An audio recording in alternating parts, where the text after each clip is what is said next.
जय हिंद दोस्तों, स्वागत करती हूँ अपने यूट्यूब चैनल संकल्प पर। आज के हम इस वीडियो में हिंदी का वर्णमाला पढ़ेंगे। तो चलिए हम वीडियो को स्टार्ट करते हैं।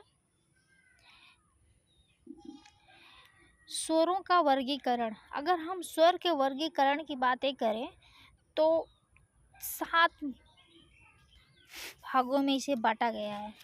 आज हम उन्हीं 7 पे चर्चा करेंगे कि वो जो स्वर बांटे गए हैं 7 भाग। हालांकि स्वर तो हमारे 11 होते हैं, उन 11 स्वरों को कैसे कैसे बांटा गया है 7 भागों में, वही हम इस क्लास में चर्चा करेंगे। तो हमारा सबसे पहला पॉइंट यहाँ पे है कि मात्रा या उच्चारण काल के आधार पर इसको 3 भागों में बांटा गया है। एक ह्रस्व, दीर्घ और लुप्त।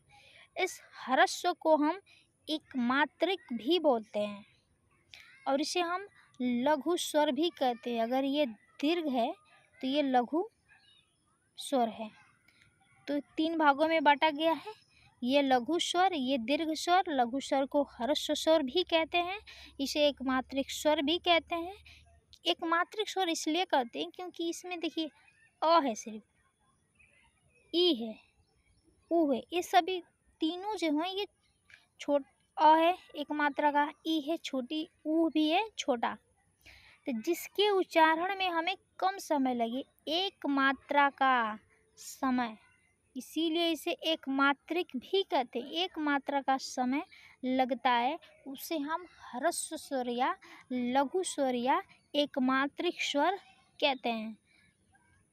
दूसरा हमारा है कि दीर्घ स्वर, जिसके उच्चारण में हमें ह्रस्व से अधिक समय लग रहा है, इसे हम 2 मात्रा या इसे हम ह्रस्व दीर्घ स्वर या द्विमात्रिक स्वर भी कहते हैं। देखिए इसमें छोटा ई था, इसमें बड़ा ई है। आ, ई, उ, ए, ऐ, ओ, अंक, आ। लुप्त स्वर, जिसके उच्चारण में दीर्घ से भी अधिक समय लगता है, किसी को पुकारने में या नाटक के संवादों में इसका प्रयोग किया जाता है।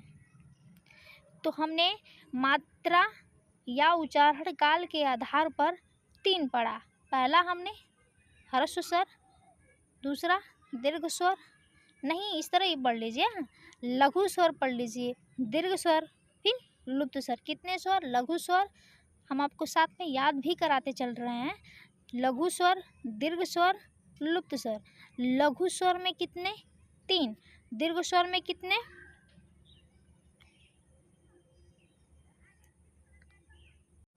दीर्घ स्वर में 7, लुप्त स्वर में 1। चलिए हम आगे बढ़ते हैं। अगला हमारा है जीभ के प्रयोग के आधार पर। जीभ के प्रयोग के आधार पर अग्र स्वर, मध्य स्वर, पश्च स्वर। जीभ के आधार पर अग्र स्वर जो है, जिन स्वरों के उच्चारण में हम जीभ का अगला या अग्र भाग काम करता है, जैसे छोटी, बड़ी, ए, ऐ। ये मध्य स्वर, जिन स्वरों के उच्चारण में जीभ का मध्य भाग काम करता है, जैसे अ। तो आप लोग बोल कर ही देखिए, खुद पता चलेगा कि अग्र भाग या अग्र स्वर या मध्यम स्वर या पश्च स्वर क्या कह रहा है। जिन स्वरों के उच्चारण में जीभ का पश्चिम भाग काम करता है, जैसे अ, उ, ओ, औ, ये हमारे क्या है? ये पश्च स्वर हैं। तो जीभ के प्रयोग के आधार पर हमने कितना स्वर पढ़ा? अग्र स्वर, मध्य स्वर, पश्च स्वर। अग्र स्वर में 4,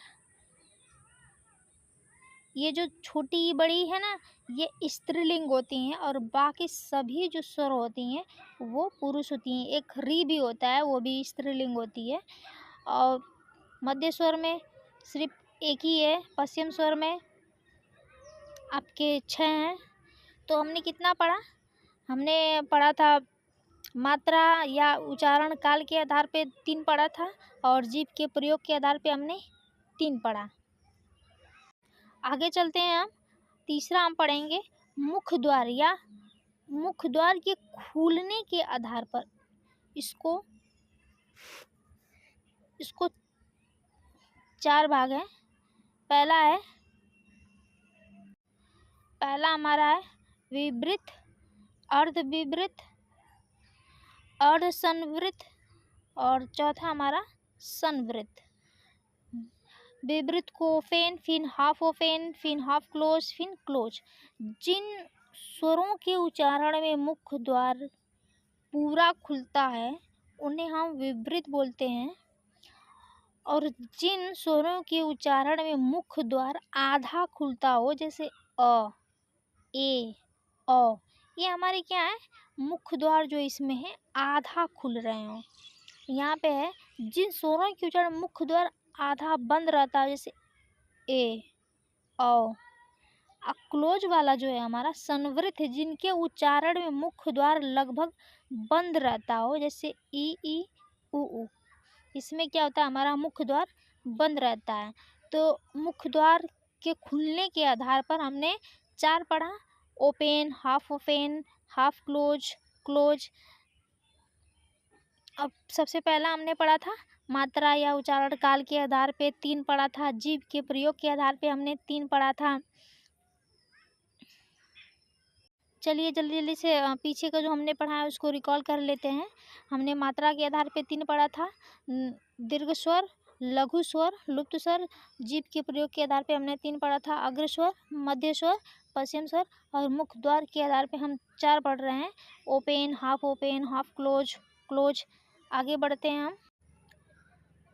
ये देखिए बनाया गया है, आप लोग इसे देख लीजिए। आज के इस वीडियो में बस इतना ही, अगले वीडियो में मिलेंगे हम।